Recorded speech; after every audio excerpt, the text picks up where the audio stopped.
할렐루야. 네.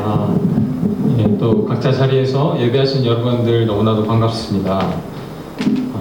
요즘 더욱더 사태가 좀 심각해지고 있는 것 같고, 이제 또 학교 개학도 연장되고 여러 가운데 있는데, 고난은 축복이라는 말이 있습니다. 우리가 고난 속에서 바라봐야 되고, 그리고 우리에게 힘주시는 건 오직 예수님 뿐이라는 것을 요즘 더욱더 느끼는 것 같습니다. 여러분들도 이 시간 예수님, 정말 예수님밖에 없습니다. 우리 삶 가운데, 나의 계획 가운데 정말 나의 빛 되시고 나의 소망 되시는 거 오직 예수님밖에 없습니다 라는 것을 느끼셨으면 좋겠습니다. 우리 사도신경으로 예배 시작하도록 하겠습니다.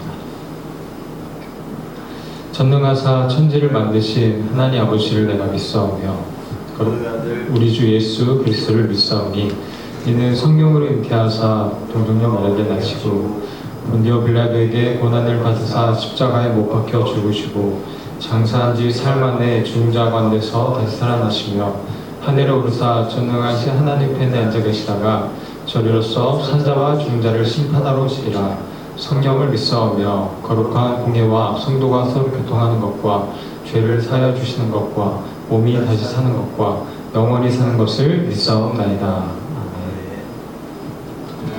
우리 찬양 시작하기 앞서서 잔잔하게 좀 기도로 먼저 나아갔으면 좋겠습니다. 나의 빛이 되시고 나의 소망 되신 주님, 우리가 지금 이 자리에서 각자 자리에서 예배하기 위해 또 예배를 드립니다. 성령님, 나를 가득 채워주시옵시고 이러한 상황 가운데서 내가 더욱더 예수 이름을 부르는 자가 되게 하여 주시옵소서. 이 시간 주님을 예배합니다. 찬양합니다. 나의 마음을 온전히 주님께 드리기 원합니다 하는 그런 마음으로 잔잔하게 묵상하시면서 예배를 시작했으면 좋겠습니다.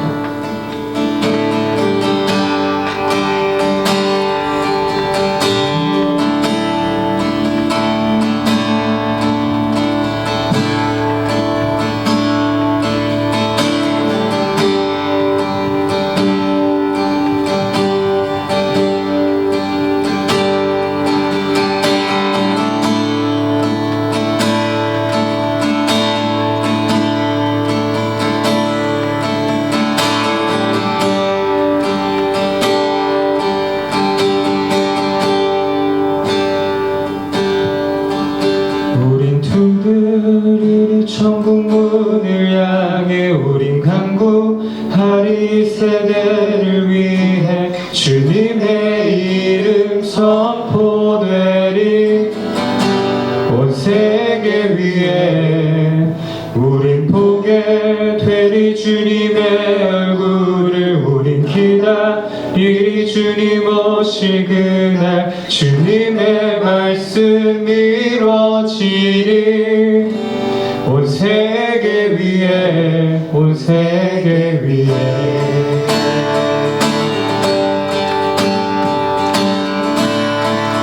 같이 찬양할까요? 우리 쉬지 않으리. 우리 쉬지 않으리. 천국이 말 때까지 우리는 성벽의 파수.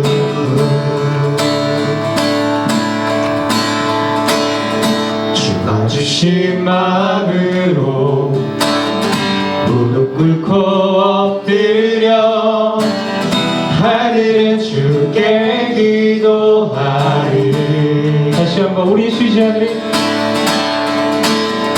우리 쉬지 않으리. 천국이 말 때까지 우리는 성벽의 파수. 주가 주신 마음으로,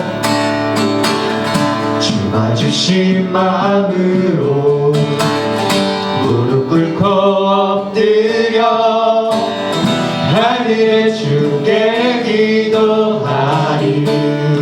주의 능력, 주의 능력 곧 나타내소서. 흐르는 눈물에 기도 들으소서.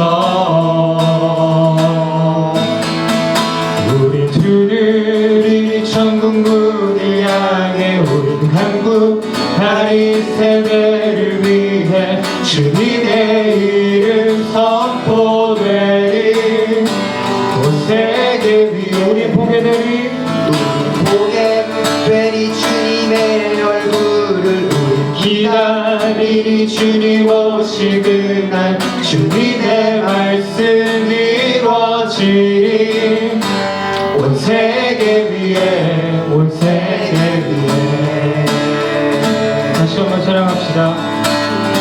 우리 쉬지 않으리 우리 쉬지 않으리 천국이 말 때까지 우리는 성벽의 파수꾼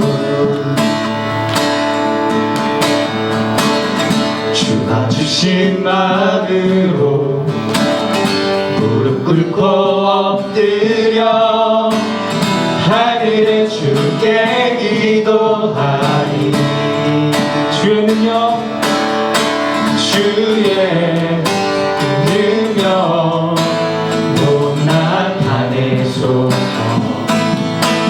흐르는 눈물에 기도 드소서 주의 능력 못 나타내소서 흐르는 눈물에 기도를 다시 한번 주의 능력 주의 능력 못 나타내소서 흐르는 눈물에 기도를 소서 우린 두들 미리 천국 문을 향해 우린 한국 다리 세대를 위해 주님의 이름 선포되리 온 세계 위에 우린 보게 되리 주님의 얼굴을 우린 기다리리 주님 오실 그날 주님의 말씀 이루어지리 곳에 다시 한번 우리 두드리리 우리 두드리리 천국 문을 향해 우린 한국 다른 세대를 위해 주님의 이름 선포되리 온 세계 위에 우린 보게 되리 주님의 얼굴을 우린 기다리니 주님 오실 그날 주님의 말씀 이루어지리 세계 위에 온 세계 위에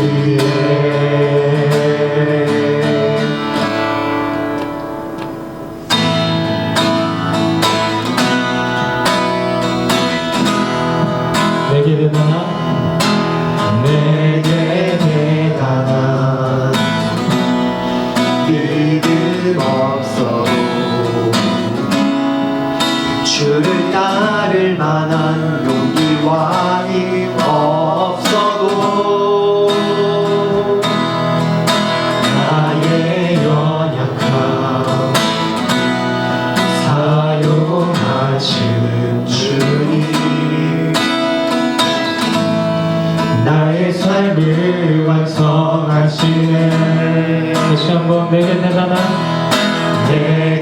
대단한 믿음 없어도 주를 따를 만한 용기와 힘 없어도 나의 연약함 사용하시는 주님 나의 삶을 완성하시네 모든 생활 속에 주와 동행하네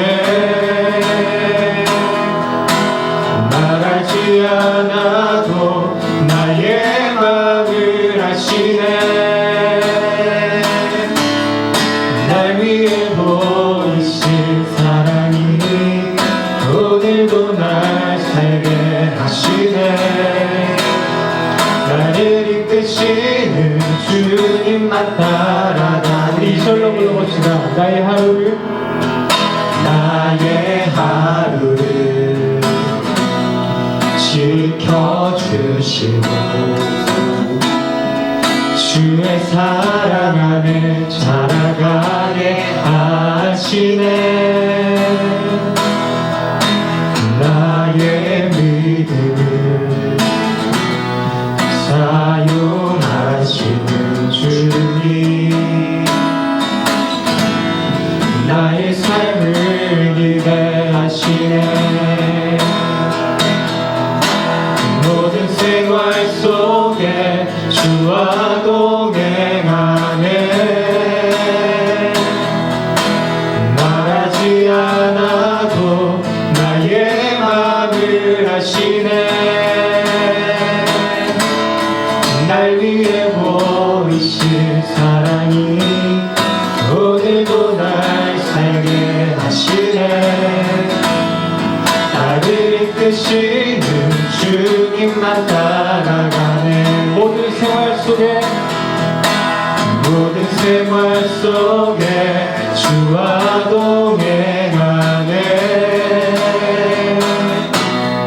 말하지 않아도 나의 맘을 아시네.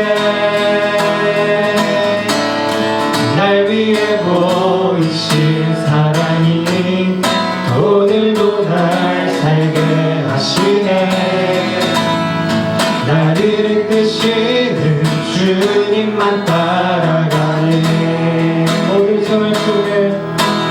모든 생활 속에 주와 동행하네.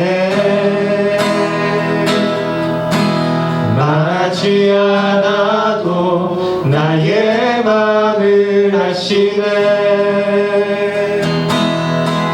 날 위해 보이신 사랑이 오늘도 날 살게 하시네. 나를 이끄시는 주님만 따라가리.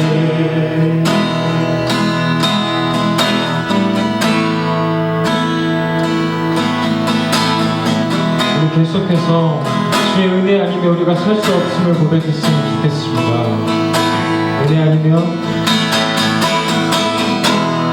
은혜 아니면 살아갈 수가 없네. 보음마저도 다 주의 것이니 세상 평안과 위로 내게 없어도 예수, 오직 예수뿐이네.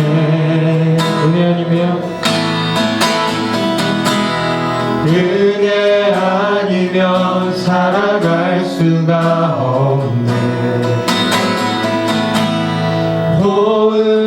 호흡마저도 다 주의 것이니 세상 평안과 위로 내게 없어. 예수, 오직 예수뿐이네. 크신 계획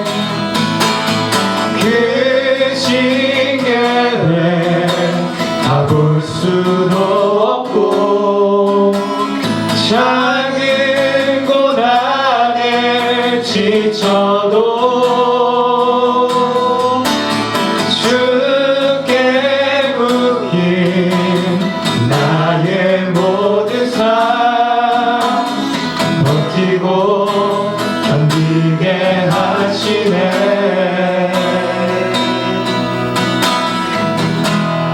은혜 아니면 살아갈 수가 없네. 나의 모든 것 다 주께 맡기니 참된 평안과 위로 내게 주신 주 예수, 오직 예수뿐이네. 은혜 아니면 살아갈 수가 없네. 마저도 다 주의 것이니 세상 평안과 위로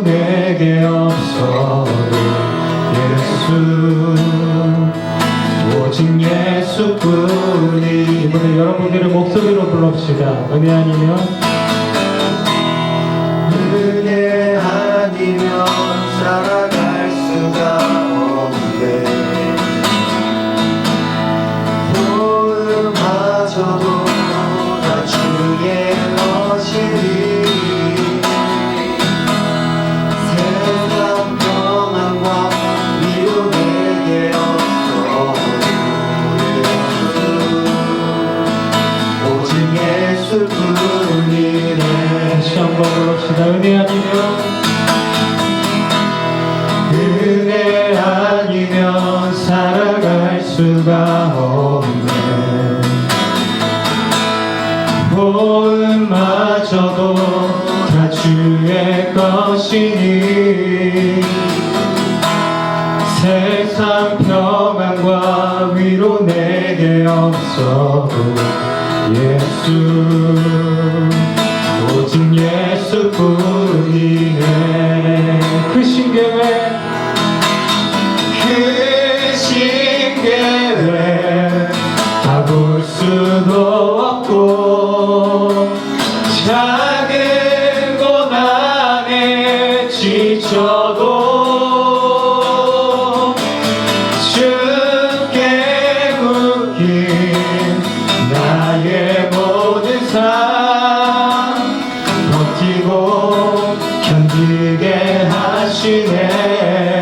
그 신계회 그 신계회 다 볼 수도 없고 작은 고난에 지쳐도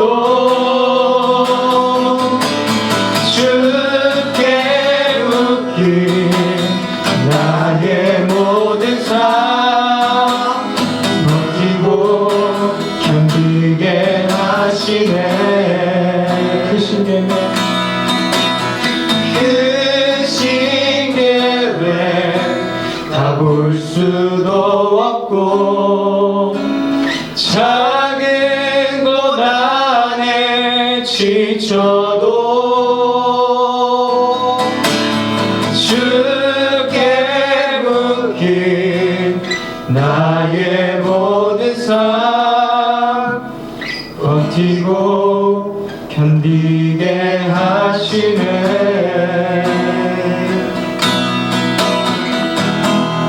은혜 아니면 살아갈 수가 없네.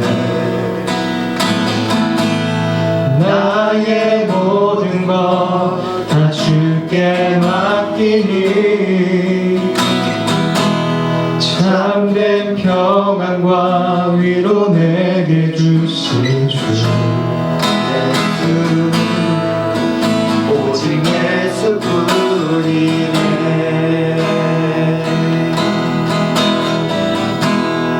은혜 아니면 살아갈 수가 없네.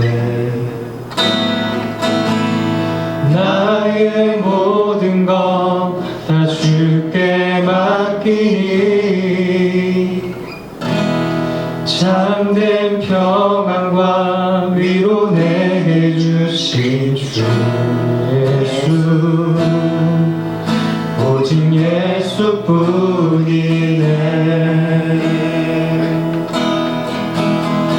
우리 이 시간 기도로 나아갔으면 좋겠습니다. 우리가 지금까지 받아본 주님의 은혜를 한번 기억해 봤으면 좋겠습니다. 지난 세월을 되돌아보십시오. 정말로 하나도 주님의 손길이 없이 된 것은 아무것도 없음을 우리가 알았으면 좋겠습니다.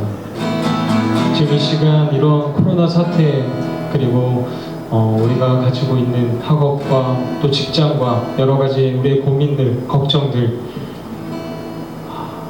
깊게 생각해 봅시다. 정말 우리 예수님 없으면 정말 답이 없어요. 정말 예수님 뿐인 것 같습니다. 이 코로나 사태 그리고 북한과의 관계, 여러 국가 간의 관계들 그리고 각자가 갖고 있는 걱정, 고민들 모든 것을 해결할 수 있는 유일한 방법은 정말 예수님 한 분인 것 같습니다. 우리 시간 시간 그 예수님을 기억하시면서 주님, 내가 끝까지 주님을 따르기 원합니다. 병든 자를 고치시고 복음을 모르는 자들에게 복음을 전파하시고 이렇게 우리처럼 이렇게 힘들 때 주님께 기도할 수 있는 은혜를 주시네 감사합니다.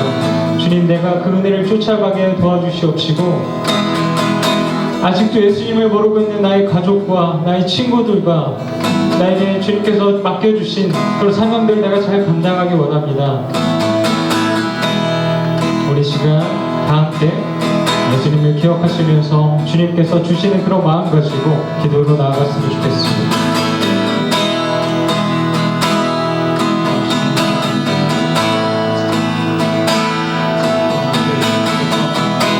예수님 모르는 자들에게 내가 전파하기 원합니다. 아버지, 예수님만이 나의 빛이십니다. 나의 소망이십니다. 정말 예수님 없이 난 아무것도 할 수 없는 연약한 존재입니다.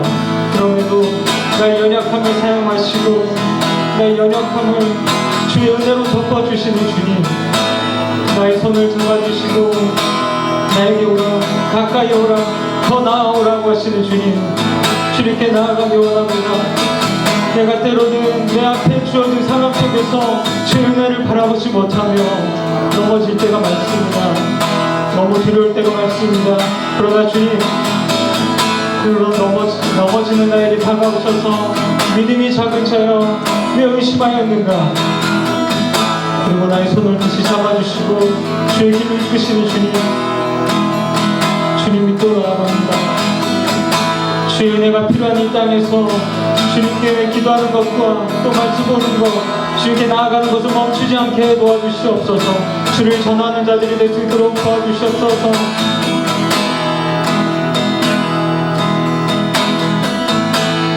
우리의 기도를 듣기 원하시는 주님, 우리의 작은 신음에도 응답하시는 주님, 주 앞에 나아가기 원합니다.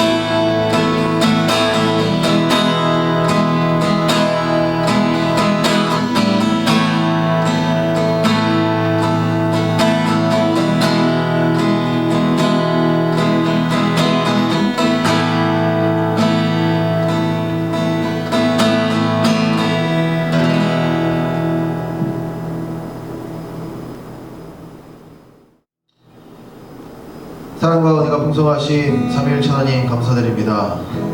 하나님께서 인도해 주셔서 저희들 각자의 자리에서 하나님께 예배드릴 수 있도록 은혜 허락해 주신 감사드립니다.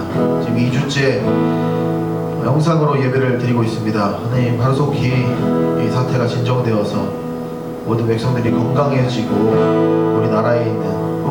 우리나라뿐만이 아니라 전 세계의 모든 사람들이 이 코로나 병균에 의한 위험에서 자유로워지고 자유롭게 모이고 또 하나님을 기쁘게 찬송할 수 있는, 또 하나님께 기쁘게 예배드릴 수 있는 시간이 빨리 올 수 있도록 하나님께서 치료해 주시고 이 상황을 해결하여 주시옵소서.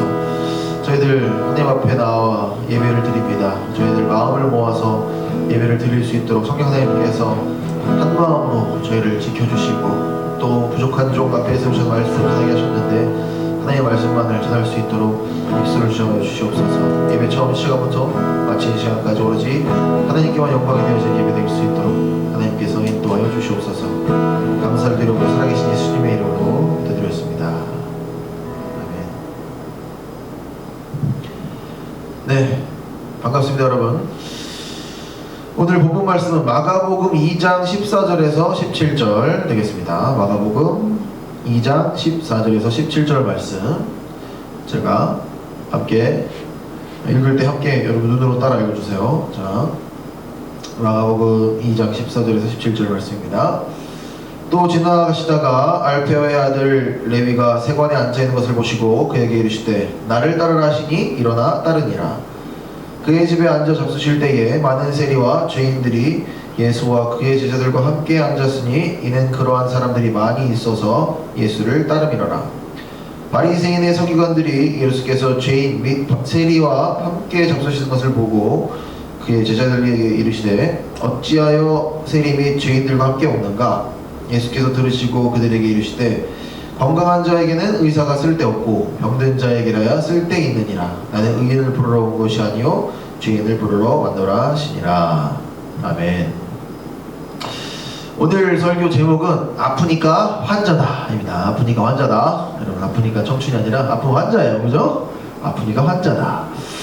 자, 여러분 세계에서 가장 아픈 통증이 무엇이었습니까? 어떤 게 가장 아픈 경험이었는지 모르겠어요. 저는 개인적으로 제 지금 무릎 두 개가 제 무릎이 아니죠. 십자인대, 전방 십자인대 두 개가 다 끊어져가지고 이제 다 재건수를 받았습니다. 한쪽은 2011년도에, 이쪽 왼쪽은 야구를 하다가 끊어졌고, 이쪽은 2017년도에 농구를 하다가 끊어졌어요. 그래서 이게 수술하고 이것도 엄청 아픈데, 진짜 아픈 거는 재활할 때가 정말 아파요. 이게 재활하려면 다시 가동 범위로 관절을 굽히고 하는 거를 조금씩 해줘야 되고, 이제 근육도 재활하고 해야 되는데 이게 너무 아프죠. 이게 정말 아픈 뭐랄까 과정이라고 할 수 있어요. 근데 제가 이것보다 더 아픈 고통을 겪었습니다. 뭐냐면 바로 요로결석이에요. 요로결석이라는 거 알아요? 요로결석은 진짜 너무 아픕니다. 이거는 보통 그 고통 지수를 이렇게 표현하는 그 표현에서 그 산모가 출산할 때 하는 고통, 그 고통과 맞먹고 다니면 그 이상이라고 표현하는 게 바로 요로결석이에요. 근데 요로결석이 한 번이 아니라 3번이 있었어요. 3번이 지금까지. 이게 재발률이 높아가지고 이게 제 식습관이 안 좋았는지 재발을 하고 이래서 3번이나 경험을 했습니다. 그래가지고 진짜 너무 아팠거든요. 물을 많이 마시고 뭐 신 것도 많이 먹고 막 하라 그랬는데, 그래서 열심히 했지만 벌써 2번이나 재발을 했습니다. 큰일 나, 다음에 또 나올 것 같아서 너무 걱정이 돼. 벌써부터 걱정이 돼. 요로결석 아픔을 알기 때문에. 근데 오늘 왜 이렇게 시작했느냐, 우리가 살면서 고통이라는 것을 안 느낄 수가 없어요. 근데 마가복음 2장에 우리 보면은, 우리가 지금 2장 14절부터 17절을 봤지만 그 전에도 보면 예수님을 찾아서 오는 많은 사람들이 있습니다. 근데 예수님을 찾아서 오는 그 많은 사람들의 특징은 다 자기마다 아픔이 있는 사람들이에요. 그러니까 몸이 아프든지 아니면 마음이 아프든지 아니면 환경이 좋지 않든지 어떤 상황이면 그 상황을 해결하기 위해서 예수님을 찾아온 거죠. 근데 보통 이제 병 들린 자 아니면 귀신 들린 자 이런 사람들이 예수님을 많이 찾아오잖아요. 그러니까 몸이 아프니까. 당시에 의학적으로 고칠 수 없는 병들을 가지고 나온 사람들도 많이 있었고, 뭐 고칠 수 있지만 당장 아프기 때문에 예수님께 나온 사람들도 있었겠죠. 근데 우리 그 앞절에 보면은 이제 중풍병자의 이야기가 나와요. 이 중풍병자는 사실 이때 당시의 의학 기술로 아니면 지금의 의학 기술로도 사실 다시금 서게 하는 게 어려운 그런 병일 수 있는데, 이런 어려운 병이 생기니까 어떻게든 이거를 고쳐보고자 하는 마음으로 예수님을 찾아왔다는 것을 우리가 볼 수 있죠. 이걸 이렇게 예수님들 많이 찾아왔어요. 이 오늘 본문에 있어도 세리라는 사람이 있습니다. 이 보면은 14절에 보면은 알페오의 아들 레위가 세관에 앉아 있는 것을 보시고라고 했죠. 이 세리라는 것은 사실 그때 당시에 사회적으로 고립된, 어떻게 보면 사회적으로나 어떤 관계적으로 고통을 받는 사람이었을 수 있습니다. 물론 이렇게 말할 수 있는 사람이 있어요. 아니 본인이 세리를 하고 싶어서 세리를 한 거지, 자기가 선택해서 한 직업이기 때문에 그거 뭐 고통받아도 돈 많이 버니까 감수해야 되지 않냐, 뭐 이렇게 생각할 수 있죠.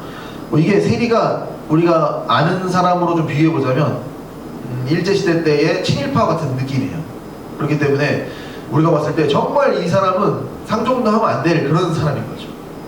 그러니까 그래도 이 사람이 세리를 하겠다고 한 거니까 이 사람 탓이지, 이게 사회적으로 이 사람 고통받는 게 꼭 우리가 뭘 생각해줘야, 이 사람까지 생각해줘야 되냐, 뭐 이렇게 생각할 수도 있어요. 근데 중요한 거는 이 사람이 그럼에도 불구하고 자기 마음속에 내가 뭔가를 잘못하고 있다는 것을 알았다는 게 중요해요.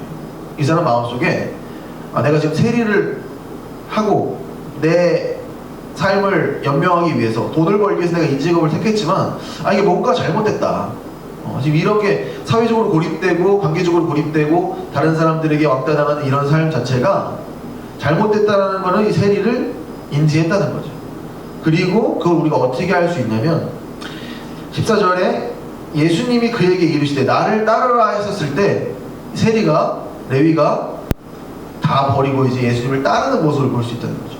그러니까 이거는 우리가 상황적으로 봤을 때 본인이, 이 레위 스스로가 자신이 잘못하고 있다는 것을 알고 자기가 죄인인 것을 깨닫고, 그리고 나서 예수님께서 부르셨을 때 그것을 떠났습니다. 그것을 떠나는 그 장면을 보고 우리가 그래도 이 레위는 잘못을 알았다. 그래서 이제 여기는 우리가 그 고통에서 우리가 좀 인정을 해야 될 부분이라는 거죠. 어쨌든 많은 사람들은 모든 종류의 고통과 아픔 때문에 예수님을 찾아왔습니다. 그것이 육체적인 질병이건 아니면 정신적인 질병이건 아니면 아까 레위와 같이 사회적인 관계적인 고통이던 예수님을 찾아왔어요. 근데 예수님을 찾아왔을 때 예수님이 그걸 고쳐주시고 그들이 가지고 있던 병에서 완전히 자유롭게 됐죠. 근데 문제는 예수님이 그 병들을 고치시고 나서 치료를 받은 그 사람들이 과연 그 이후에는 계속 아무 병도 걸리지 않고 건강하게 살다가 죽었을까요? 생각해보면 간단해요. 분명 그 병에서는 치유를 받았겠지만 살면서 다른 병에 걸릴 수도 있고 살면서 또 다른 고통에 노출돼서 고통을 받았겠죠. 그리고 결국에는 죽었을 겁니다. 이건 모든 사람들이 경험하는 것이에요. 그러니까 우리가 한 가지 진리를, 분명한 진리, 변하지 않는 것을 우리가 안다면 우리는 죽습니다. 그리고 우리가 죽는 것은 우리가 점점 병들 그런 환경에 노출되어 있고 결국 나이가 들면 힘이 없어지고 죽음에 이른다는 거예요. 그러니까 지금 우리가 완벽한 무엇인가 새로운 것이 되고 모든 상황에서 고통을 자유롭게 될 수는 없다는 걸 인정해야 됩니다. 그러니까 예수님께 나온 사람들도 그 당시에 경험하고 있던 고통으로부터는 자유로워졌지만 그 이후에 고침을 받고 나서도 새로운 고통에 시달렸다는 것이죠. 이건 우리가 충분히 유추해 볼 수 있어요. 근데 왜 예수님이 병고침을 하셨느냐, 이게 중요하죠. 왜냐하면 성경에서 분명히 다시 오실 메시아 그리스도는 이런 병고침과 가난한 자에게 눈먼 자에게 복음을 전파하겠다고 하셨기 때문에 그 성경 말씀을 이루시기 위해서 이 병고침을 하신 것, 즉 본인이 메시아이심을 나타내주기 위한 표시인 거죠. 그렇기 때문에 이런 병고침은 굉장히 중요합니다. 이 병고침이 그 병에서 완전히 치유하시고 그들을 구원해 주셨다는 것을 우리가 알 수 있지만 동시에 그 병고침이 다른 병까지 완벽하게 돼서 우리가 다른 새로운 병에 안 걸린다 이런 건 아니에요. 그죠? 그리고 이 사람들도 결국에는 고침을 받았지만 결국 죽었겠죠.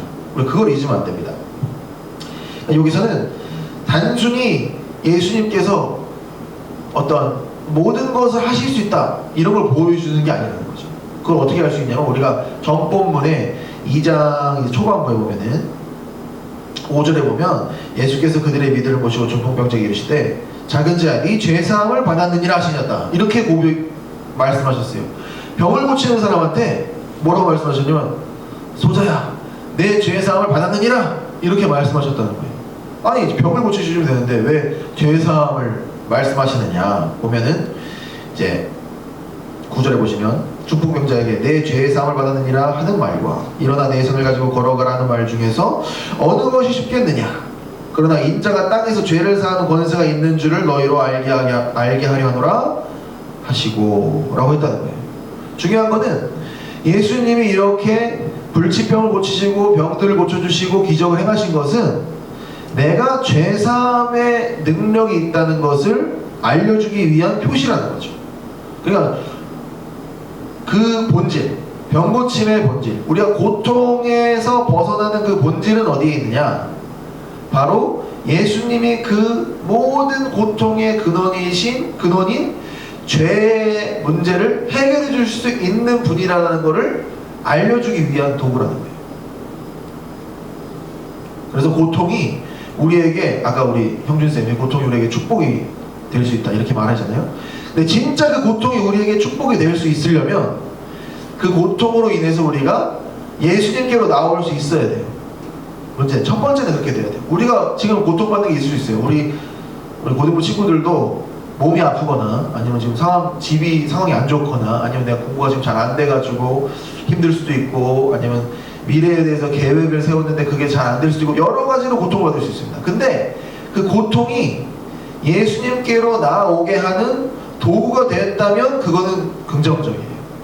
근데 그게 고통스러우니까 그냥 포기하고 낙심하고 그냥 슬퍼하고 거기 그 자리에서 머문다. 그러면 그거는 우리한테 유익이 안 되는 거죠. 예수님께로 고통 때문에 나아왔다면 그것이 우리가 하나님한테 그 고통 자체가 우리에게 또 축복의 통로가 될 수 있는 건데, 문제는 그럼 예수님께 우리가 하나님께 기도하고 부탁해서 고통의 문제가 해결됐습니다. 됐다고 가정해 봅시다.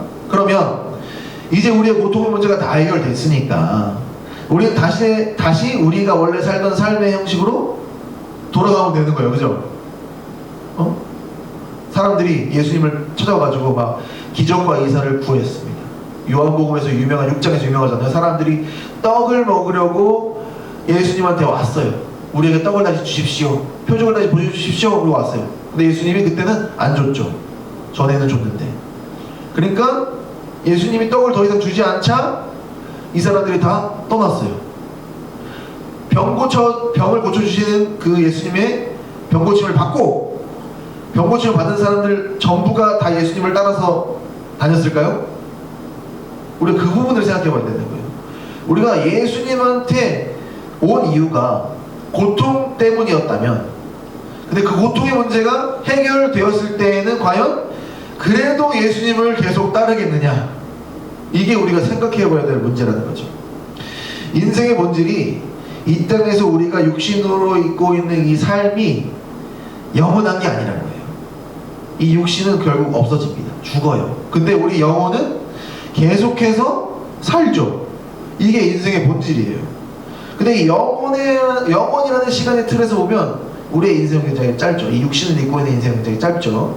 그런데 우리의 육신은 완벽하지가 않아요. 이게 현실이고 우리는 점차 늙어가서 죽을 겁니다. 그리고 그 과정 중에 분명히 우리는 고통을 받을 거예요. 우리가 지금 예수님한테 지금 상황 때문에 예수님께 구하고 그 문제가 해결받았을지라도 새로운 문제가 우리한테 올 것이고 새로운 고통이 우리한테 올 거예요. 그러면 그 문제가 해결됐다고 해서 다시 우리가 원하는 삶으로 돌아간다. 그건 예수님의 시대 때에 기적만 바라고 떡만 바랬던 그런 떡쟁이들과 다를 바가 없는 거죠. 제자는 아니라는 거예요. 근데 이 육신의 고통, 우리가 삶에 원하는 이 모든 고통은, 삶에서 있는 모든 고통은 다 죄에서부터 출발합니다. 이 죄의 문제를 해결해야지만 이 고통의 문제가 해결된다. 그리고 보통 이렇게 얘기를 하죠. 성경은 분명히 죄의 삭시 사망이라고 이야기하고 있습니다. 그런데 더 끔찍한 거는 죄의 이 고통이 육신의 고통만 가져다 주는 게 아니라는 거예요. 우리가 이 땅에서 삶을 끝나면, 육신이 죽으면 우리의 영혼도 죽는다는 거예요. 그 영혼이 죽는다는 게 뭐 소멸되는 거냐, 이게 아니란 말이죠. 이게 소멸이 된다면 참 다행이지. 이게 힌두교라든지 불교 이런 사람들은 유대를 믿잖아요. 그죠? 영혼이 계속 살아가는 거야. 그래서 불교의 예를 들자면, 불교에서 말하는 열반에 이르는 거는 그 윤회가 되면 계속 고통스러운 삶을 사니까 그 윤회의 고리를 끊고 내 영혼이 소멸되는 것, 그게 바로 열반의 경지인 거예요. 나라는 게 아예 사라지는 거야. 그게 불교에서 말하는 열반이죠. 근데 보통 사람들이 생각할 때도 그냥 신앙이 없는 사람들, 믿음이 없는 사람들, 종교가 없는 사람들도 보통 어떻게 생각하냐면, 우리가 그냥 이 세상의 삶이 죽으면 우리의 영혼도 똑같이 사라지는 줄로 알죠. 근데 현실은 그런 게 아니란 말이에요.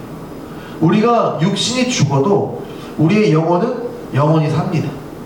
근데 그 영혼의 상태에서 그 영혼이 어떻게 사느냐, 이게 중요한 거예요. 근데 죄 때문에 그 영혼이 살지만 고통을 받으면서 영혼을 지낸다는 게 현실인 거예요. 이게 바로 죄의 문제라는 거죠. 차라리 진짜 영혼이 소멸돼 버렸으면 참 좋을 뻔했는데 현실이 그게 아니란 말이에요. 그럼 문제는 지금 시작입니다. 육신이 아프면 우리가 느끼니까 다행인 거예요. 왜냐면 여러분, 아프면 어디 갑니까? 병원에 가죠. 우리가 지금 코로나 바이러스 때문에 문제가 있잖아요. 그러면 우리가 증상들이 있어요. 뭐 인후염처럼 호흡기에서 좀 아프다, 기침이 나오든지 고열이 발생한다, 이런 증상이, 고통이 있으니까 우리가 아, 내가 지금 어떤 병에 걸렸구나 라는 걸 알죠.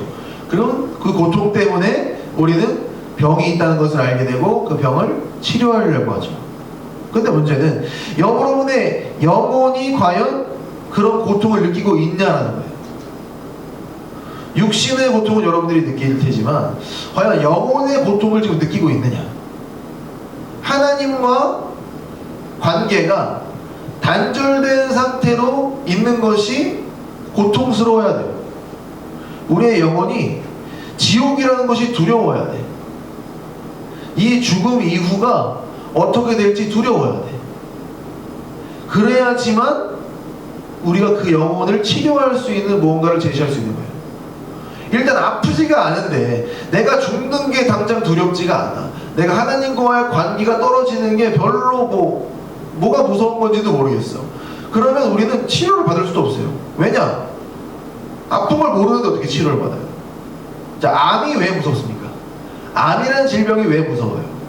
암은 발전되다가 그 발전되는 과정 중에 고통이 없어. 근데 말기가 돼서 문제가 생긴다. 그러면 그때 고통이 생기고 그때 가서 검사를 해보면 뭐가 나와요? 말기, 사기 이래서 더 이상 손을 쓸 수가 없어.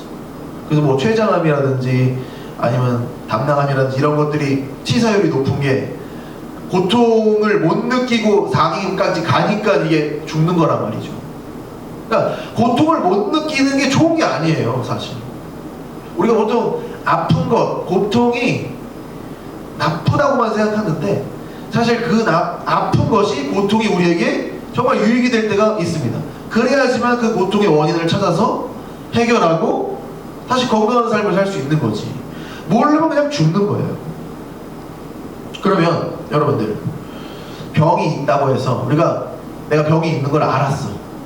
근데 진통제만 맞고 계속 살 거예요? 그러면 진통제 맞을 때 안 아프니까 진통제만 맞고 계속 병이 있는 상태로 삽니까? 그건 아니죠. 그 병을 해결해야 되겠죠. 우리가 영혼의 문제가 분명히 있어요. 우리는 죄 때문에 우리 영혼이 죽어요. 우리 영혼이 죄 때문에 죽는다는 걸 알아야 돼. 그게 사실이야. 그러면 아니 그런 거 없어. 그게 어딨어 하고 여러분 계속 그냥 진통제 맞듯이 그냥 그걸 잊어버리려고만 해도 그 사실이 아니게 됩니까? 그건 아니라는 거예요. 우리 영혼의 문제도 지금 분명히 현실적으로 우리에게 일어나고 있다는 것을 기억해야 됩니다. 우리는 지금 많은 고통 속에서 살고 있습니다. 그 고통들을 가지고 예수님 앞에 나와왔어요. 근데 많은 무리들은 고통을 해결받고는 다시 자신의 삶으로 돌아갔다는 게 문제예요. 그럼 과연 여러분들은 지금 하나님을 믿는다고 하지만 하나님과 관계없는 삶을 살고 있지 않습니까?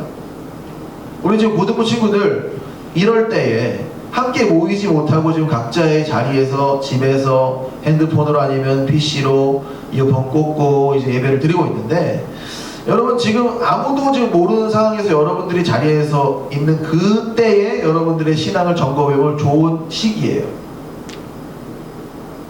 그래서 진짜 내 삶이 하나님과 관계없는 지금 삶을 살고 있는가 하면 여러분 다시 한번 생각해 봐야 됩니다. 예수님이 분명 죄인을 부르러 오셨죠. 죄인을 부르러 오셨기 때문에 우리가 죄인이라는 사실을 아는 게 중요해요. 그렇다고 해서 우리가 계속 죄인처럼 살아가는 게 아닙니다. 우리가 계속 죄인처럼 살아가는 게 아니에요. 우리의 죄된 삶을 이것 때문에 정당화할 수는 없는 거예요. 어쩔 수 없어. 내가 죄인인데 어떻게 완벽하게 살아. 이러면서 정당화할 수 없다는 거예요. 왜냐? 로마서 6장 1절에서 2절은 그런즉 우리가 무슨 말을 하리요? 은혜를 더하게 하라고 죄에 거하겠느냐? 그럴 수 없느니라. 죄에 대하여 죽은 우리가 어찌 그 가운데서 살리오라고 말하고 있다는 거죠. 자, 그러니까 우리가 몸에 병이 있으면 그 병의 원인이 되는 일들을 하지 않습니다. 예를 들어서 여러분들이 고혈압이나 당뇨다. 그러면 고혈압하고 당뇨에서 하지 말아야 될 일을 하지 않죠. 먹지 말아야 될 걸 안 먹던가 아니면 고혈압과 당뇨약을 꾸준히 매일매일 먹어줘야 그게 수치가 유지가 돼서 우리의 삶을 유지할 수 있는 거예요. 아니면 폐암으로 지금 아니면 폐에 문제 있어. 그러면 계속해서 담배를 필까요? 안 피겠죠. 우리가 간암으로 뭐 고통을 받고 있어요. 그러면 계속해서 술을 마실까요? 아니죠. 우리가 어떤 병이 있다는 걸 알면 삶의 방식이 바뀌는 것은 당연한 겁니다. 이거는 뭐 억지로 그런 게 아니야. 당연히 그래야지 우리가 건강한 삶을 유지하면서 그 다음에 삶을 계속 살아나갈 수 있는 거예요. 어차피 죽을 거냐 막 살아. 그럼 뭐 상관없지. 근데 고통 속에서 우리가 살지 않기 위해서는 해야 될 일들이 있다는 거예요.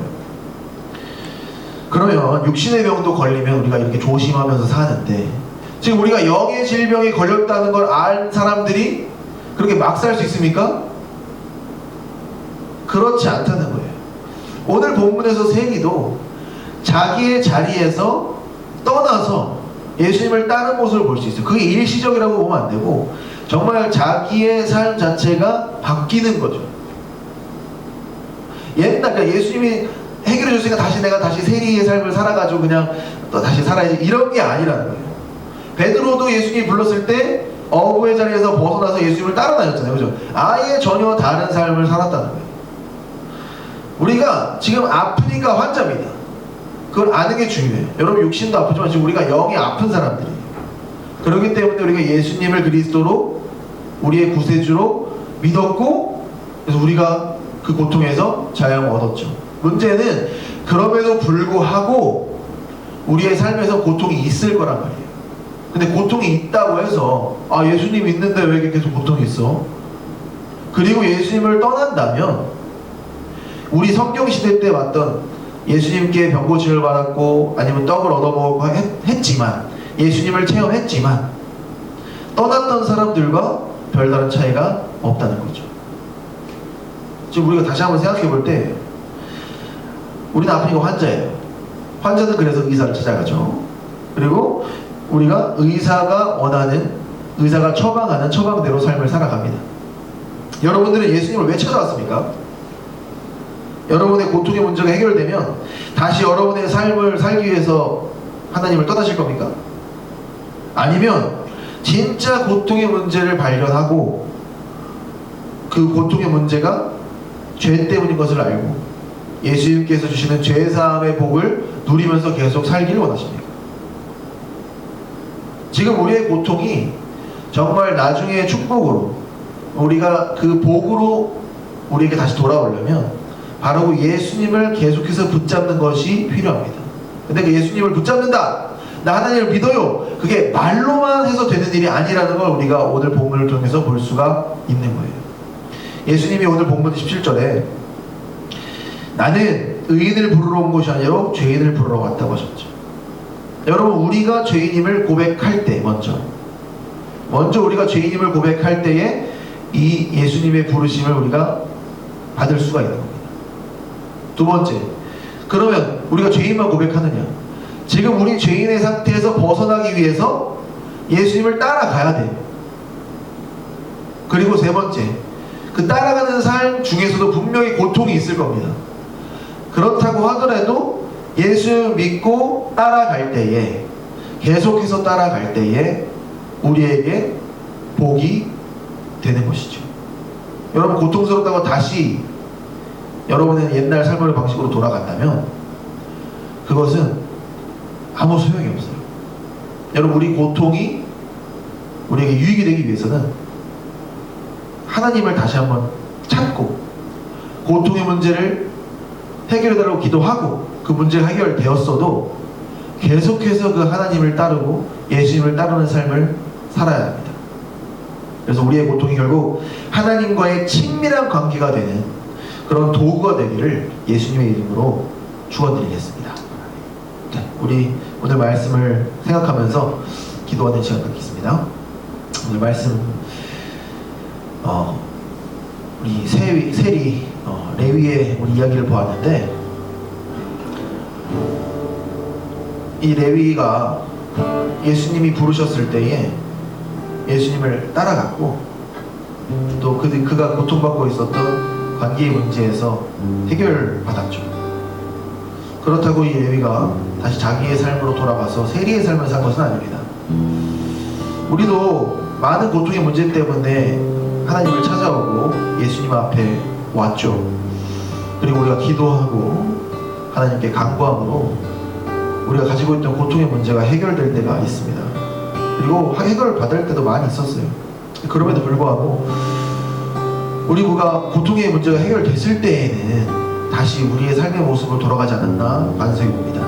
그리고 우리가 아플 때에는 다시 와서 하나님께 부르짖는 왔다 갔다 하는 삶을 살지 않았는가 다시 한번 생각해보는 시간이 됐으면 좋겠어요. 그래서 우리가 기도할 때에 좀 하나님, 우리가 지금 경험하고 있는 고통의 문제가 하나님과 가까워지는 그런 계기가 될 수 있도록 도와달라고, 그리고 우리가 그 문제가 해결되었을 때에도 계속해서 예수님 붙잡고 예수님께서 원하시는 죄와 멀어지는 삶의 방식으로 살 수 있도록 도와달라고 우리 함께 마음을 모아서 기도드리겠습니다.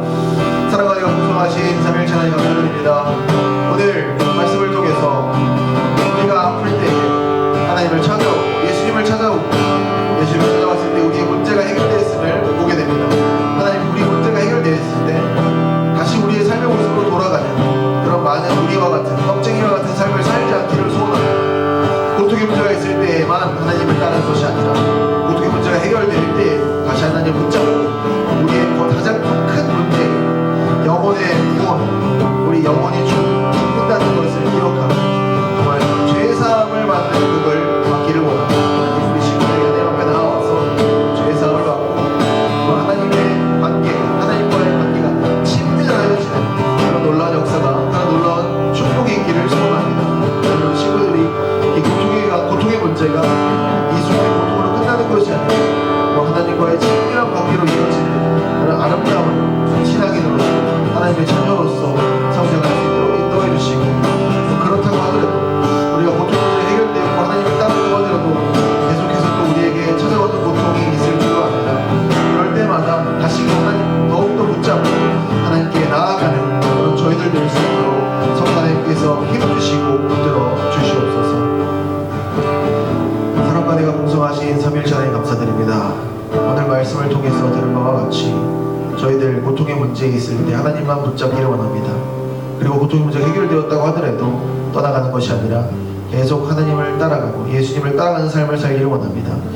하나님, 이 자리에 함께 예배드리는 모든 그리고 알게생 광천교회 고등부들은 하나님께서 원하시는 삶의 방식대로 살 수 있도록 성령 하나님께서 인도하여 주시고, 또 저희들 각자의 자리에서 지금 어떻게 하나님을 붙잡고 있는지를 점검해보는 그런 귀한 시간 될 수 있도록 하나님께서 은혜 허락하여 주시고 축복하여 주옵소서. 감사를 드렸고 살아계신 예수님의 이름으로 기도드렸습니다. 아멘. 자, 여러분 광고를 간단하겠습니다. 우리가 이제 2주 동안 영상으로 예배를 드렸으니까 좀 익숙해질 수도 있는데, 아마 확실한 건 아니지만 다음 주도 영상이 될 수도 있어요. 지금 여러분 초중고등학교 다 2주로 연기가 됐잖아요, 그죠? 그래서 아직 확실한 건 아니지만 영상을 예배를 드릴 수가 있는데, 그렇다고 하더라도 계속해서 우리 교회 선생님들이 연락하고 할 때에 교회가 어떻게 진행되는지 잘 업데이트 받아가지고 교회를 나오게 되면 다시 우리 고등부실에서 만나서 예배를 드리면 되고, 그렇지 않으면 계속해서 우리 영상으로 만나서 예배를 드리게 될 것 같습니다. 그리고 여러분 집에서 지금 성경책도 피고 다 하고 계시죠? 매일 성경 지금 못 받으신 우리 친구들 계실 텐데, 혹시라도 청매를 받고 싶은 친구가 있다 그러면 선생님한테 연락을 주셔요. 그리고 선생님이 저한테 연락을 주시면 여러분들한테 책을 전달해 드릴 방법을 찾도록 하겠습니다. 그래서 물론 지금은 카톡으로 보내주고 있지만 그래도 책으로 보고 싶은 친구들이 있을 테니까 연락 주면은 제가 주도록 하겠어요. 저희가 몇 친구들은 이미 그렇게 책을 줬기 때문에 꼭 선생님한테 연락해서 책을 받았으면 좋겠습니다. 우리 아영이의 광고 타임인데 아영이 없어서 전사님 대신했어요. 자, 그러면 우리 주기도문으로 오늘 예배를 마치겠습니다. 하늘에 계신 우리 아버지여, 이름이 거룩히 여김을 받으시오며 나라가 임하시오며 뜻이 하늘에서 이루어진 것 같이 땅에서도 이루어지이다. 오늘날 우리에게 일용할 양식을 주시옵고, 우리가 우리에게 죄 지은 자를 사하여 준 것 같이 우리 죄를 사하여 주시옵고, 우리를 시험에 들게 하지 마시옵고 다만 악에서 구하시옵소서. 나라와 권세와 영광이 아버지께 영원히 있사옵나이다. 아멘.